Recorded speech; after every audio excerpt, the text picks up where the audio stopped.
पाकिस्तानच्या अर्थव्यवस्थेला तारण्यासाठी IMFनं नुकतंच $3 अब्ज कर्ज दिलं। आज पाकिस्तानच्या तिजोरीमध्ये सरकारी खर्च चालवण्यासाठी पैसेच नाहीत।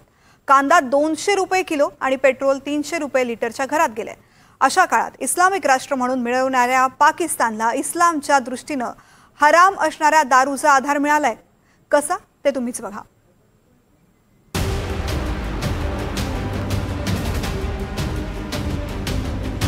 तुम्ही बघताय तो कारखाना आहे दारूचा आणि हा कारखाना सुरू आहे संपूर्ण दारूबंदी लागू असणाऱ्या पाकिस्तानमध्ये।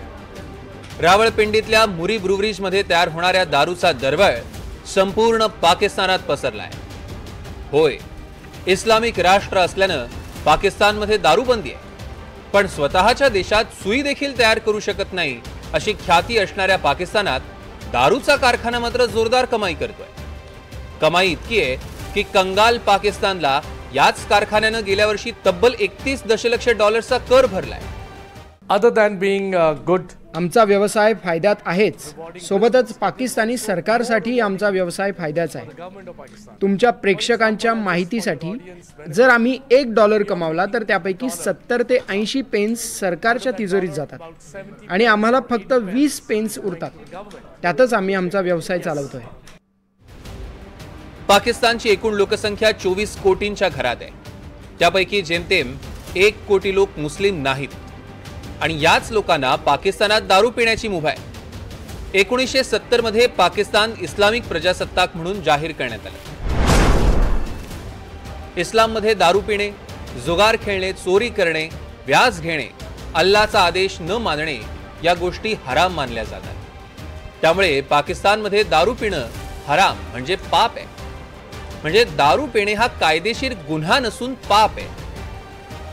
आदरणीय प्रेषित मोहम्मद सल्लल्लाहु अलैहि वसल्लम यांनी स्पष्टपणे म्हटलेलं आहे की कुल्लू मुश्किरीन हरामुन, म्हणजे सगळ्या नशायुक्त गोष्टी म्हणजे सगळे अंमली पदार्थ हे हराम आहे। याचा संदर्भ सापडतो सही बुखारी हदीस क्रमांक 5581 आणि सही मुस्लिम हदीस क्रमांक 2003 मध्ये।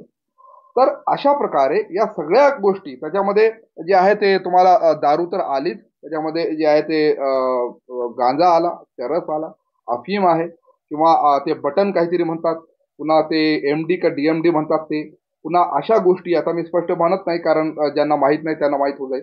ते ब्रेडवर काहीतरी चिपकायचं ते पदार्थ लावतात आणि ते खातात वगैरे। म्हणजे ज्यापासून नशा होते, ज्यापासून जे आहे ते अशा प्रकारे जे आहे ते माणसाचं डोकं खराब होते, त्या सगळ्या गोष्टी ज्या आहेत ते हराम आहेत। दारू इस्लाममध्ये हराम असल्यानं मुरी ब्रुवरीजवर सरकारचा मोठा दबाव असतो। दारू विक्री आणि त्याची जाहिरात करण्यावर निर्बंध आहे, त्यामुळे दारूचा थेट व्यवसाय करणं कठीण होऊन बसलंय। म्हणूनच ब्रिटिशांनी 165 वर्षांपूर्वी सुरू केलेल्या दारूच्या या कारखान्यात आता अल्कोहोल नसलेली पेय तयार करण्याचा मालकांचा प्रयत्न आहे। tell my staff, मी माझ्या 2200 कर्मचाऱ्यांना नेहमीच सांगत असतो, आपण फक्त दारू विकत बसलो तर भविष्य चांगलं नाही।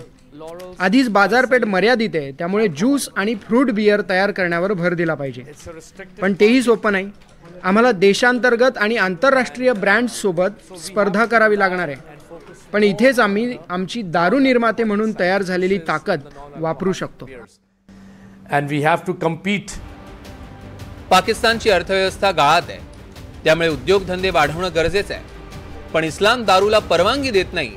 त्यामुळे मुरी ब्रुवरीज सारख्या सोन्याचं अंड देणारी कोंबडी पिंजऱ्यात बंद करण्याची वेळ आता पाकिस्तानवर आली।